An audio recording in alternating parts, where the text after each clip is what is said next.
रामकृष्ण हरे.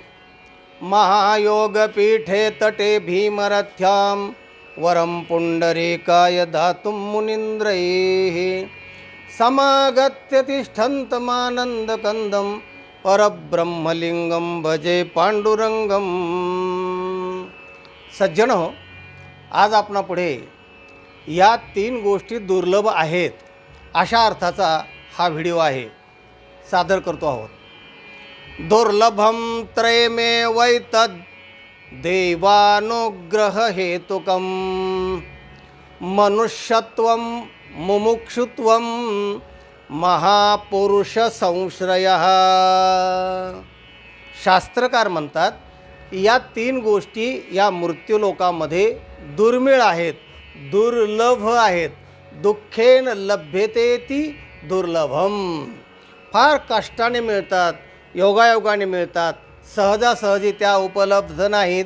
या 3 गोष्टी आणि त्या अतिशय महत्त्वाच्या आहेत. कोणत्या 3 गोष्टी? तर त्या आहेत मनुष्यत्वम. पहिले, माणसं माणसासारखे दिसले म्हणजे ते माणसं असतात असं नाही. काही वेळा त्यांचे कृत्य गाढवाला लाजवतील असे असतात.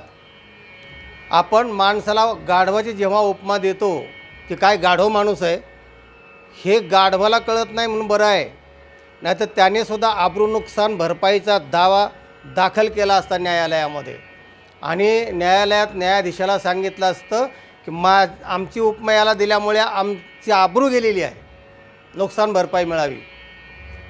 आम्ही कचरा खातो उकिरड्यावरचा, पण मांस खात नाही. कोणाला मारून कापून कोणाचं काय मांस खात नाही.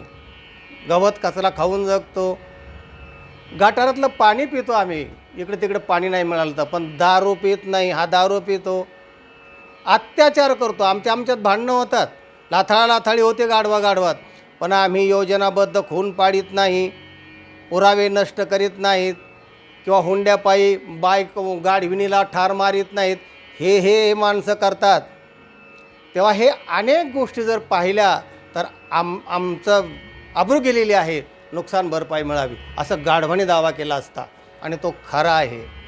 माणूस हा जेव्हा दुसरा एक भाग आपला प्रगट करतो, राक्षसी कृत्य. दैवी आणि आसुरी या 2 संपत्ती आहेत, पण माणसामध्येच देवही आहे आणि माणसामध्येच राक्षस पण आहे. ज्यांना आपण राक्षस म्हणतो ना, त्यांना लाजवील असं माणसाचे कृत्य असतात. रावणाला आपण राक्षस म्हणतो. सीतेचं अपहरण केलं, पण त्याने त्या अशोकवनात ठेवलं तिला 6 महिने.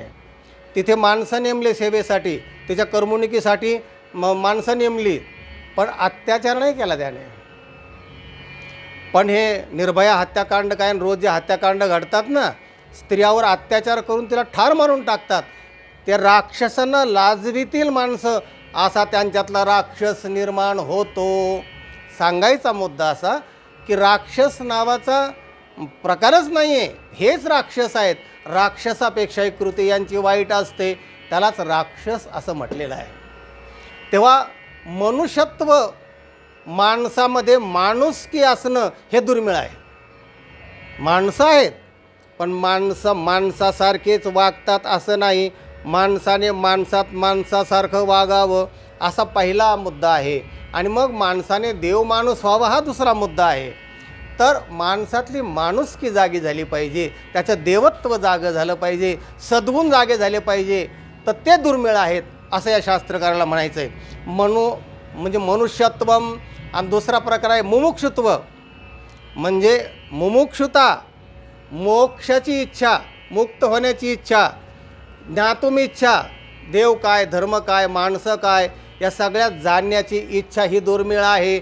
माणसं काय जाणूनच घेत नाही आहेत, तेव्हा मुमुक्षुता ही एक दुर्मिळ आहे. आणि तिसरा महत्त्वाचा मुद्दा आहे महापुरुष संश्रय. महापुरुषांचा आश्रय मिळणं, संगती मिळणं हा तिसरा मुद्दा तर फारच दुर्मिळ आहे.